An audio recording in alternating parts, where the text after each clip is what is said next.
சிவகாமியின் சபதம் நாவல் கேட்டுட்டு இருக்கீங்க. சீதா பாரதி உங்க கூட பேசிட்டு இருக்கிறேன். மகேந்திர பல்லவர் சிறை பிடிக்கப்பட்டுட்டாரு அப்படின்னு அந்த ஒற்றர் மாதிரி வேடம் போட்டு வந்த நாகநந்தி வந்து சொன்ன உடனே எல்லாருமே ஏதோ ஆகிருச்சு மகேந்திர சக்கரவர்த்திக்கு அப்படின்னு நினைச்சு பயந்து யுத்தத்துக்கு தயாராகிட்டாங்க. அந்த சமயத்துல திடீர்னு மகேந்திர சக்கரவர்த்தியே அந்த சபைக்குள்ள நுழையிறாரு. இதுக்கப்புறமா என்ன நடக்குது அப்படிங்கறத தெரிஞ்சுக்கலாம். மகேந்திர சக்கரவர்த்தி சபா மண்டபத்துக்குள்ள நுழைஞ்ச உடனே அங்க ஏற்பட்ட ஆரவாரத்தையும் கோலாகலத்தையும் வார்த்தைகளால சொல்லவே முடியாது. மாமல்லர் வேகமா போய் தன்னுடைய தந்தை மகேந்திர சக்கரவர்த்தியை தழுவிக்கிறாரு. மந்திரிகளும் அமைச்சர்களும் கோட்ட தலைவர்களும் சம்பிரதாய மரியாதைகளை கூட மறந்து சக்கரவர்த்திய அப்படியே சூழ்ந்து நிக்கிறாங்க. ரொம்ப சந்தோஷத்தோடவும் ஆச்சரியத்தோடவும் பார்த்துட்டு இருக்கிறாங்க. ஆரவாரம் கொஞ்சம் அடங்கின உடனே மகேந்திர சக்கரவர்த்தி சபையோர எல்லாரையும் பார்த்து, என்ன எல்லாரும் ஒரே குதூகலமா இருக்கிறீங்க? உங்க உற்சாகத்தை பார்த்தா யுத்தத்திலே ஜெயிச்ச மாதிரி தோன்றுதே அப்படின்னு கேக்குறாரு. அதுக்கு முதன் மந்திரி சாரங்கதேவர் சொல்றாரு, பல்லவேந்திரா, நீங்க வர்றதுக்கு கொஞ்ச நேரத்துக்கு முன்னாடி தான் நம்ம சைன்யத்தை கோட்டைக்கு வெளியே கொண்டு போய் புலிகேசி கூட போர் நடத்துறதா நாங்க தீர்மானிச்சோம். உங்க வரவுனால அதுக்கு இடம் இல்லாம போயிருச்சு அப்படிங்கிறாரு. என்ன என்ன நம்ம சைன்யத்தை கோட்டைக்கு வெளியே கொண்டு போறதா உத்தேசிச்சிங்களா? இந்த யோசனை உங்களுக்கு எப்படி வந்தது? சேனாதிபதி, என்னுடைய கட்டளையை எப்படி நீங்க மீற துணிஞ்சீங்க? உங்களுக்கு கூட என் மேல நம்பிக்கை இல்லாம போயிருச்சா அப்படின்னு சிம்ம கர்ஜனை மாதிரி குரல்ல கேக்குறாரு மகேந்திர பல்லவர். அதுக்கு சேனாதிபதி கலிப்பகையார் ரொம்ப தாழ்ந்த குரல்ல, பிரபு, நீங்க பகைவர்களால சிறைப்பிடிக்கப்பட்டிருக்கிறத கேட்டதுக்கு அப்புறம் நாங்க எப்படி கோட்டைக்குள்ள பதுங்கி இருக்க முடியும்? உங்களை விடுவிக்க முடியாத பல்லவ சைன்யம் இருந்தா என்ன, இல்லாம போனா என்ன அப்படிங்கிறாரு. என்னது, நான் பகைவர்களால சிறைப்பட்டிருந்தேனா? இது என்ன கதை அப்படின்னு சக்கரவர்த்தி கேட்கும்போது எல்லாரும் ஒரு மாதிரி ஆச்சரியத்தோடவும் அதிர்ச்சியோடவும் பாக்குறாங்க. முதன் மந்திரி சாரங்கதேவர் கொஞ்ச நேரத்துக்கு முன்னாடி அந்த நாகநந்தி அடிகள் வந்ததையும் அவரு இந்த மாதிரி சக்கரவர்த்தி சிறைப்பிடிக்கப்பட்டிருக்கிறாரு அப்படின்னு சொன்னதையும் சொல்றாரு. எல்லாத்தையும் கேட்டுட்டு, நாகநந்தி அடிகள் செஞ்ச வேலை தானா இது? கொஞ்ச நேரம் மட்டும் நான் கழிச்சு வந்திருந்தேன்னா காரியம் அடியோட கெட்டு போயிருக்குமே அப்படிங்கிறாரு மகேந்திர சக்கரவர்த்தி. பிரபு, அப்படின்னா அந்த தூதன் சொன்னது பொய்யா? நீங்க பகைவர்கள் கிட்ட சிறைப்படலையா அப்படின்னு சேனாதிபதி கேக்குறாரு. அது பொய் தான். நான் பகைவர்கள் கிட்டலாம் சிறைப்படல. அப்படியே நான் சிறைப்பட்டிருந்தாலும் என்ன விடுவிக்கிறதுக்கு நீங்க படை திரட்டிட்டு வரணும்னு அவசியம் கிடையாது. என்ன விடுவிச்சுக்க எனக்கு தெரியும். முன்பின் தெரியாத ஒரு தூதனோட வார்த்தைய இந்த அளவுக்கு நீங்க நம்பிட்டீங்களே. நாகநந்தி நம்ம எதிரியின் ஒற்றன் அப்படிங்கறத மாமல்லனோ பரஞ்சோதியோ உங்ககிட்ட சொல்லலையா அப்படின்னு கேக்குறாங்க. பிரபு, நீங்க சிறைப்பட்டுட்டீங்க அப்படிங்கிற செய்தி என்னோட அறிவை குழப்பிருச்சு. பல்லவகுமாரரும் மனம் கலங்கி போயிட்டாரு அப்படிங்கிறாரு பரஞ்சோதி. அதோட நிறுத்தாம, அது மட்டும் இல்ல பிரபு, அந்த நாகநந்தி கைகள்ல சிங்க லட்சணை வச்சிருந்தாரு. அது நீங்க கொடுத்ததா தானே இருக்க முடியும். அதனாலயும் நாங்க நம்பிட்டோம் அப்படிங்கிறாரு. அந்த சிங்க லட்சணைய நான் தான் அவன்கிட்ட கொடுத்தேன். அந்த அதி சாமர்த்தியசாலியான ஒற்றனை கையும் களவுமா பிடிக்கிறதுக்காகத்தான் நான் அதை செஞ்சேன் அப்படின்னு சொல்றாரு பிரபு மகேந்திர சக்கரவர்த்தி. 9 மாதத்துக்கு முன்னாடியே நாகநந்தி ஒரு ஒற்றன் அப்படின்னு எனக்கு நல்லா தெரியும். நம்ம கோட்டை தளபதி பரஞ்சோதி காஞ்சிக்கு வந்த சமயத்துல அந்த சந்தேகம் என் மனசுல உதிச்சுது. வாதாபி ஒற்றர்கள் பல்லவராஜ்யம் முழுக்க பௌத்த சங்கங்கள் மூலமா வேலை செஞ்சிட்டு இருக்காங்க அப்படின்னு தெரிய வந்துச்சு. அவங்களெல்லாம் பிடிக்கிறதுக்காக இவ்ளோ நாளும் நாகநந்திய வெளியே விட்டிருந்தேன். கோட்டை முற்றுகை தொடங்குறதுக்குள்ள நாகநந்தியை எப்படியாவது பிடிச்சிடணும்னு தீர்மானிச்சுட்டு தான் தெற்கே போனேன். கடைசியா மண்டபப்பட்டு கிராமத்துல தான் நாகநந்தியை கண்டுபிடிச்சேன் அப்படிங்கிறாரு பல்லவ சக்கரவர்த்தி. என்ன, மண்டபப்பட்டுலையா அப்படின்னு மாமல்லர் தூக்கி வாரி போட்ட மாதிரி கேக்குறாரு. ஆமா மாமல்லா, மண்டபப்பட்டுல தான். அங்க ஆயனரையும் சிவகாமியையும் கூட பார்த்தேன். அவங்கள பெரும் வெள்ளத்துல இருந்து நீ காப்பாத்தினது பத்தி அவங்க சொன்னாங்க. 2 பேரும் சந்தோஷமா இருக்காங்க. ஆயனர் அங்க மலை கோயில் அமைக்கக்கூடிய பணியில ஈடுபடுறதுக்கு என்னென்ன ஏற்பாடுகள் வேணுமோ எல்லாத்தையும் செஞ்சுட்டு தான் வந்திருக்கிறேன். நாகநந்தியை தேடிட்டு மண்டபப்பட்டு போனதுல இந்த ஒரு நன்மை ஏற்பட்டது அப்படிங்கிறாரு. ஆயனரும் சிவகாமியும் எதிரிகளின் ஒற்றர்கள் அப்படின்னு நாகநந்தி கூறியிருந்ததுனால ஒரு மாதிரி புண்பட்டு போயிருந்தாரு மாமல்லர். இதை கேட்ட உடனே அவருடைய மனம் திரும்பவும் மகிழ்ச்சி அடைஞ்சது. சேனாதிபதி மகேந்திர பல்லவரை பார்த்து, பிரபு, இப்போ அந்த ஒற்றனை சிறைப்படுத்திட்டீங்களா அப்படின்னு கேக்குறாரு. ஆமா சேனாதிபதி, வாதாபியின் மிகவும் கெட்டிக்காரன் ஒற்றனான அந்த நாகநந்திய சிறைப்படுத்தியாச்சு. பாதி யுத்தத்தை நாம ஜெயிச்ச மாதிரி தான் அப்படிங்கிறாரு. உடனே மாமல்லர் அப்பா கிட்ட அப்படியே சந்தோஷத்தோட வந்து கை கூப்பி நின்று, பல்லவேந்திரா, பாதி யுத்தத்தை நீங்க ஜெயிச்சிட்டீங்க. மீதி பாதி யுத்தத்தை ஜெயிக்க எனக்கு அனுமதி கொடுங்க. நம்ம வீர பல்லவ சைன்யத்தை நடத்திட்டு போய் வாதாபி அரக்கர் சைன்யத்தை அடியோட அழிச்சு நிர்மூலம் செய்ய அனுமதி கொடுங்க. என்னுடைய அருமை தோழர் பரஞ்சோதியையும் என் கூட அனுப்பி வைங்க அப்படிங்கிறாரு. அப்போ மகேந்திர பல்லவர் சொல்றாரு, உன்னோட வீரத்தை ரொம்ப ரொம்ப மெச்சுறேன் மாமல்லா, ஆனா கொஞ்சம் நான் சொல்றதை கேளு அப்படின்னு சபையோர் எல்லாரையுமே பார்த்து, மந்திரிகளே, அமைச்சர்களே, கோட்டை தலைவர்களே, எல்லாரும் கொஞ்சம் கேளுங்க. இந்த யுத்தத்துக்கு ஆதி மூலமான காரணத்தை உங்களுக்கு சொல்றேன். நான் சின்ன வயசா இருந்த காலத்துல இருந்து யுத்தம் அப்படிங்கிற எண்ணமே இல்லாதவனா இருந்தேன். என்னுடைய தந்தை சிம்ம விஷ்ணு எல்லா இடத்துலையும் வீர புகழ் பெற்றிருந்தாரு, எல்லா இடங்களையும் கைப்பற்றி இருந்தாரு. அவருடைய காலகட்டத்துல யுத்தம்ங்கிறத பற்றி சிந்திக்கிறதுக்கான வாய்ப்பே இல்லாத மாதிரி இருந்தது. அதனால சித்திரம், சிற்பம், கவிதை, சங்கீதம், நடனம் இந்த மாதிரி கலைகள்ல ஈடுபட்டு காலம் கழிச்சுட்டே இருந்தேன். இப்படிப்பட்ட சூழ்நிலையில கங்க மன்னன் துர்விநீதனுடைய சபையில பாரவி அப்படிங்கிற ஒரு வடமொழி கவிஞர் வந்திருக்கிறதா கேள்விப்பட்டேன். அந்த கவிஞர் ரொம்ப புகழ்பெற்ற கவிஞர். அவர் ரொம்ப புகழ்பெற்ற கவிஞர். வாதாபி ராஜகுமாரர்களோட சிநேகிதர். புலிகேசியும் அவனோட சகோதரர்களும் சிற்றப்பனுக்கு பயந்து காட்டுல ஒளிஞ்சிருந்த சமயத்துல பாரவியும் அவங்களோட கொஞ்ச நாள் ஒளிஞ்சிருந்தாரு. அந்த பாரவிங்கிற கவிஞர் மேல ஏற்பட்ட ஈடுபாட்டால அவரை எப்படியாவது காஞ்சிக்கு வரவழைக்கணும் அப்படின்னு நினைச்சேன். அப்பாவும் அதுக்கு சம்மதிச்சாரு. அந்த பாரவிங்கிற கவிஞர் காஞ்சிக்கு வந்ததுக்கு அப்புறம் காஞ்சியின் புகழ் அவரை அப்படியே மயக்கிருச்சு. காஞ்சியில இருந்ததுக்கு அப்புறம் அவரால் இங்கிருந்து வெளியே போகவே முடியல. காஞ்சியின் அழகையும் சிறப்பையும் வர்ணிச்சு கவிதைகளா எழுதி எழுதி குவிச்சுக்கிட்டே இருந்தாரு. இந்த ஊரை விட்டு நான் எங்கேயுமே போக மாட்டேன் அப்படின்னு பாரவிங்கிற கவிஞர் இங்கேயே இருக்க ஆரம்பிச்சாரு. இந்த சூழ்நிலையில வாதாபிக்கு புலிகேசி மன்னனா பொறுப்பேற்ற உடனே பாரவிய வாதாபிக்கு வர சொல்லி அவர் கட்டளையிட்டிருக்கிறாரு. ஆனா பாரவி போகவே இல்லை. காஞ்சியின் அழகை வர்ணிச்சு நிறைய கவிதைகளை எழுதி அனுப்புனாரு. புலிகேசியும் எப்படியாவது காஞ்சிக்கு வரணும், காஞ்சியை வந்து பார்த்து ரசிக்கணும் அப்படின்னு ஆசைப்பட்டாரு. என்னைக்காவது ஒரு நாள் நான் காஞ்சி நகருக்கு வருவேன், உன்னுடைய வர்ணனை எல்லாம் உண்மையானு பாப்பேன் அப்படின்னு பதிலுக்கு எழுதியிருந்தாரு பாரவிக்கு புலிகேசி.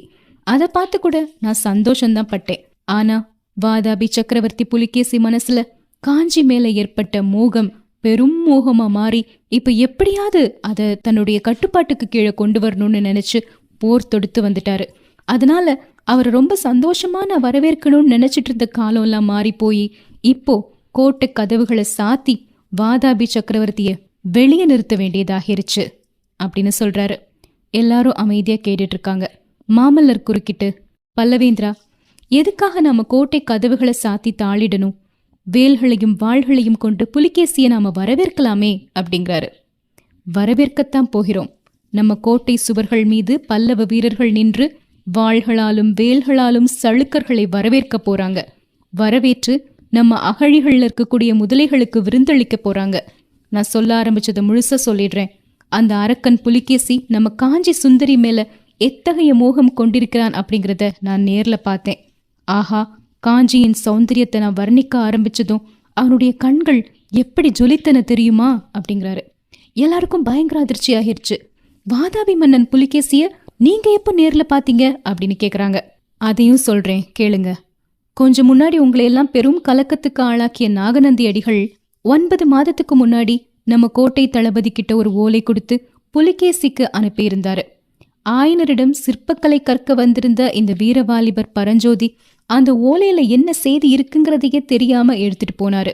வழியில மாறுவேடம் போட்டு நான் போய் அந்த ஓலைய இவர்கிட்ட இருந்து வாங்கிட்டு புலிகேசியின் கூடாரத்துக்கு போனேன். ஆனா நான் புலிகேசி கிட்ட கொடுத்தது நாகநந்தியோடைய ஓலை இல்ல. ஒரு ஓலைய மாற்றி எழுதி அதை புலிகேசி கிட்ட கொடுத்துட்டேன்.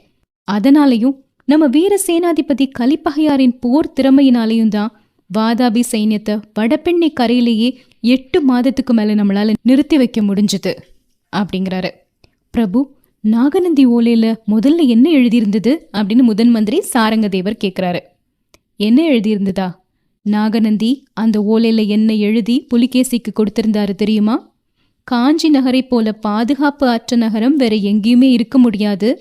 வாதாபி சைன்யம் வழியில எங்கேயும் தங்காம நேரே காஞ்சிக்கு வந்து சேரணும் அப்படின்னும் 3 நாள்ல காஞ்சியை பிடிச்சிடலாம் அப்படின்னு எழுதியிருந்துச்சு அப்படிங்கிறாரு மகேந்திர பல்லவர். சபையின் 4 பக்கங்கள்ல இருந்தும் கோப கர்ஜனை முழக்கங்கள் இப்போ ஒலிக்க ஆரம்பிச்சுது. சக்கரவர்த்தி சொல்றாரு, நாகநந்தி அப்போ எழுதியிருந்தது உண்மைதான். அந்த சமயத்துல வாதாபியின் பெரும் சைன்யம் நேர காஞ்சிக்கு வந்திருந்தா 3 நாட்களுக்கு மேல நாம எதிர்த்து நின்றுக்க முடியாது. சளுக்கரின் 15,000 போர் யானைகள்ல ஒரு 15 யானைகள் நம்ம கோட்டை கதவுகள் எல்லாத்தையும் தகர்த்தெறிஞ்சிருக்கோம். நம்ம சாம்ராஜ்யம் இருந்த இடமே தெரியாம அழிஞ்சு போயிருக்கோம். கல்வியில் கரையில்லாத காஞ்சி மாநகரம் அப்படின்னு நம்ம புலவர் பெருமான் திருநாவுக்கரசரால பாடப்பட்ட இந்த திருநகரின் புகழ் சீன தேசம், சாவகத்தீவு, யவனர் தீவு, ரோமாபுரி இப்படிப்பட்ட தூர தூர தேசங்கள்ல எல்லாம் நெடுங்காலமா பரவி இருக்குது. இப்பேற்பட்ட நகரம் என்னுடைய காலத்துல அழிஞ்சு போச்சு அப்படிங்கிற ஒரு அபகீர்த்திய நான் அடைய விரும்பல. இந்த காஞ்சி நகரை பாதுகாக்கிறது தான் என்னுடைய முதல் கடமை. அந்த கடமையை நிறைவேற்றுறதுக்கு நீங்க என் கூட ஒத்துழைப்பு கொடுக்கணும் அப்படிங்கிறாரு. திரும்ப எல்லாரையும் பார்த்து, இந்த யுத்தம் நேர்ந்ததுக்கு மூல காரணம் என்னன்னு உங்களுக்கு சொல்லிட்டேன். இது என்னால நேர்ந்த யுத்தம். அதனால என்னுடைய போக்குல இதை நடத்தி முடிக்கிறதுக்கு நீங்க அனுமதி தரணும் அப்படிங்கிறாரு. எல்லாரும் சரின்னு சம்மதிக்கிறாங்க. அப்புறம் மகேந்திரர் சபையில பின் வரிசையில இருந்த பல்லவ நாட்டின் கோட்டை தலைவர்களை பார்த்து, கோட்டைக்குள்ள இருக்க போற எங்களை விட கோட்டைக்கு வெளியே கிராமங்கள்ல இருக்க வேண்டிய நீங்க தான் ரொம்ப கஷ்ட நஷ்டங்களுக்கு உள்ளாக வேண்டியிருக்கும்.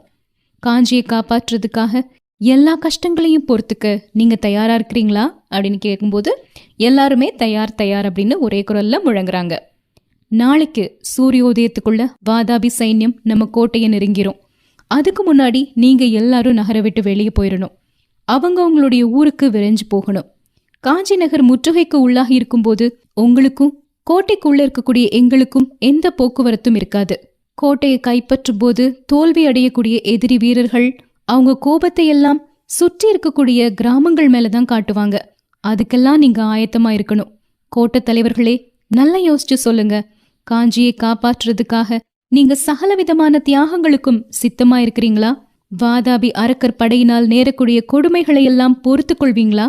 நாட்டுல கொடிய பஞ்சம் ஏற்பட்டு மக்கள் பட்டினி கிடந்து மடிய நேர்ந்தாலும் நீங்க மனம் கலங்காம இருப்பீங்களா அப்படின்னு சக்கரவர்த்தி கம்பீரமான குரல்ல கேட்க, செஞ்சி கோட்டை தலைவன் சடையப்ப சிங்கன் எழுந்து சொல்றாரு, பல்லவேந்திரா, யோசிக்கிறதுக்கு எதுவுமே இல்ல. பல்லவ ராஜ்யத்தின் மணிமகுடமா விளங்கக்கூடியது காஞ்சி மாநகரம். காஞ்சி அழிந்தால் அப்புறம் யார் உயிரோட இருந்து என்ன பயன்? காஞ்சி நகரை காப்பாற்றுறதுக்காக எந்த விதமான தியாகங்களை செய்யவும் நாங்க சித்தமா இருக்கிறோம். உங்க சித்தம் எதுவோ அது மாதிரி நடந்துக்கிறோம். நான் கூறியதுதான் இங்க இருக்கிற எல்லாரோட அபிப்பிராயமும் அப்படிங்கிறாரு. சுத்தி இருக்கிறவங்க எல்லாருமே ஆம் ஆம் அப்படின்னு சொல்றாங்க. அந்த சமயத்துல சபா மண்டபத்தின் வாசல் புறத்திலிருந்து தூதன் வேகமா வர்றாரு. சக்கரவர்த்தியை நெருங்கி வந்து பணிந்து வணக்கம் சொல்லிட்டு, கிழக்கு திசையிலிருந்து ஒரு பெரிய புழுதி படலம் தெரியுது அப்படின்னும் கடல் புரண்டு வர்ற மாதிரி பெரும் முழக்கம் கேக்குது அப்படின்னு சொல்றாரு. மகேந்திரர் இடி முழக்கம் மாதிரிப்பட்ட குரல்ல, சபையோர்களே, வாதாபி சைன்யம் வந்துவிட்டது. நம்மில் ஒவ்வொருவரும் தம் வீர தீர சாகசங்களை காரியத்தில் காட்ட வேண்டிய சமயம் வந்துருச்சு. அமைச்சர்களே, மந்திரிகளே, இத்தோட இந்த சபை கலையுது. நாளை முதல் முற்றுகை நீடித்திருக்கும் வரையில ஒவ்வொரு நாளும் இரவு 2ஆம் ஜாமத்துல இங்க மந்திர ஆலோசனை சபை கூடும். இப்ப போய் எல்லாரும் அவங்கவுங்க காரியத்தை பாருங்க அப்படின்னு சொன்ன உடனே அமைச்சர்களும் மந்திரிமார்களும் வேகமா வெளியே போறாங்க. கோட்டை தலைவர்களே, கொஞ்ச நேரத்துக்கு முன்னாடி நீங்க கொடுத்த வாக்குறுதியினால நான் ரொம்ப சந்தோஷம் அடைஞ்சேன். அந்த வாக்குறுதியை மட்டும் நீங்க நிறைவேற்றி வைத்தால் புலிகேசிய கட்டாயம் வென்று ஜெயக்கொடியை நாட்டுவேன் அப்படின்னு சொல்லி தளபதி பரஞ்சோதியை பார்த்து, தளபதி, இவங்களை தெற்கு கோட்டை வாசலுக்கு அழைச்சிட்டு போங்க. இவங்க அகழியை தாண்டி போன உடனே பாலத்தை உடைச்சு எரிஞ்சிருங்க. மற்றபடி கோட்டை பாதுகாப்பு சம்பந்தமா நாம தீர்மானிச்ச எல்லா காரியங்களையும் செஞ்சிருவீங்க இல்லையா அப்படின்னு கேட்ட உடனே பரஞ்சோதி, ஆம் பிரபு, தெற்கு வாசலை தவிர மற்ற 3 வாசல்களையும் முழுசா அடைச்சாச்சு. பாலங்களையும் தகர்த்தாச்சு. மதில் சுவர் மேல வரிசையா 15,000 வீரர்கள் கையில வேலும் கையுமா காத்துட்டு இருக்கிறாங்க அப்படிங்கிறாரு தளபதி. பரஞ்சோதியும் கோட்டை தலைவர்களும் போனதுக்கு அப்புறமா சபா மண்டபத்துல சக்கரவர்த்தியும் மாமல்லரும் மட்டும் இருக்கிறாங்க. மாமல்லருடைய முகம் உற்சாகமின்றி வாட்டமா இருந்தது. சக்கரவர்த்தி மாமல்லர் பக்கத்துல வந்து அவரோட தோள் மீது கைய வச்சுட்டு, மாமல்லா, இந்த யுத்தத்தை என்னுடைய போக்கிலே நடத்த எனக்கு நீயும் அனுமதி கொடுக்குற அப்படித்தானே அப்படின்னு கேட்குறாரு. அப்பா, என்ன ஏன் கேட்குறீங்க? உங்க விருப்பம் எதுவோ அதுவே எனக்கு சம்மதம் அப்படிங்கிறாரு மாமல்லர். சந்தோஷம் குமாரா, நீ இப்போ அரண்மனைக்கு போய் உன்னுடைய அம்மா கிட்ட நான் பத்திரமா வந்து சேர்ந்துட்டேன் அப்படிங்கிறத சொல்லு. பொழுது விடிறதுக்குள்ள எனக்கு இன்னொரு முக்கியமான காரியம் இருக்கு, அதையும் முடிச்சுட்டு அரண்மனைக்கு வந்து சேர்றேன் அப்படின்னு சொல்றாரு. மாமல்லர் அந்த புறத்தை நோக்கி போறாரு. சக்கரவர்த்தி அரண்மனை வாசல்ல ஆயத்தமா இருந்த குதிரை மேல ஏறி ராஜவிகாரத்தை நோக்கி கிளம்பி போறாரு. இதுக்கப்புறமா என்ன நடக்க போகுது தெரிஞ்சுக்கலாம்.